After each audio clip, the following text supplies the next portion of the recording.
como esse em que nós estamos vivendo.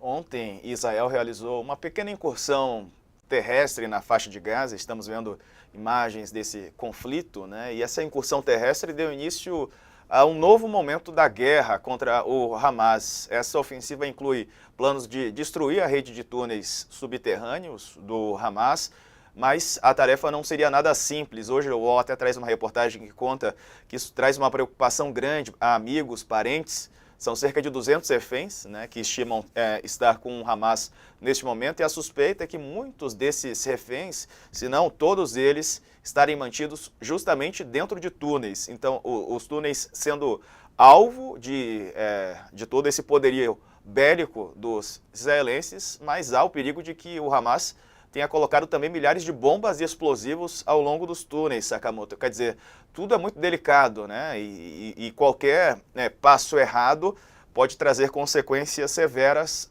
ainda mais desastrosas para a imagem do governo israelense e, é claro, para a vida desses civis que estão sequestrados lá em Gaza. Pede para Israel perguntar para os Estados Unidos o que eles acham de túneis, na verdade, né? De guerra de guerrilha com túneis, né? Vamos lembrar que a guerra do Vietnã foi praticamente definida assim, né? Os Vietcongs, na verdade, toda a sua malha de túneis, eles conhecem como ninguém o território. É claro que a gente está falando do Vietnã, um país grande, né? Comparado, é claro, com a Palestina e mais ainda comparado com a faixa de Gaza.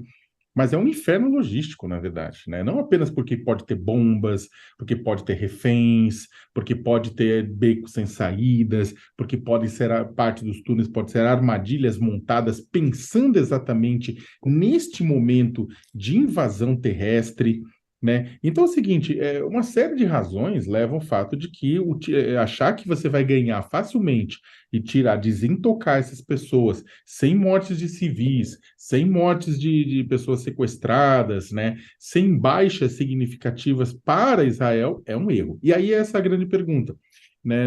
E aí usando novamente o paralelo com o Vietnã, né? Quando as baixas, né, norte-americanas começaram a ser significativas, né, não foi porque estavam invadindo um país, estavam fazendo guerra com um país e morrendo um monte de gente.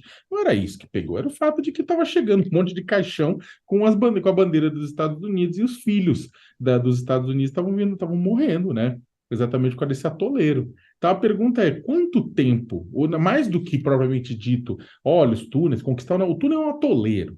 Quanto tempo, na hora que Israel entrar nesse atoleiro, né, o governo Netanyahu se segura?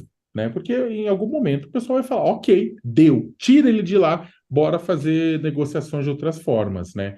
É claro que a superioridade bélica, militar, de inteligência, de tudo de Israel é muito maior do que dos terroristas do Hamas. Só que o que o pessoal tem é conhecimento de campo, conhecimento da estrutura do subcampo, no subterrâneo, né? Uma vantagem tática de conhecer o local, de ter reféns e tudo isso mais. Ou seja, não é fácil, Diego. E ao tentar cavar esses túneis, ao tentar entrar nesses túneis, né, nesses buracos, o governo Netanyahu pode estar cavando sua própria sepultura. E, professor Maurício, o que os antigos, os passados conflitos entre Hamas e Israel trazem sobre essas táticas militares? Uma grande dificuldade de um conflito como esse é que ele é um conflito híbrido. Ele é uma mistura de guerra com contra-terrorismo. Isso torna toda a situação mais difícil, principalmente para a população civil.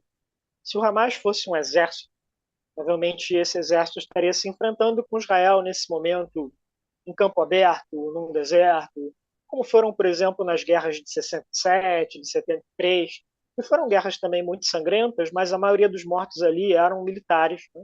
Pessoas que estavam ali envolvidas naqueles combates. É diferente agora.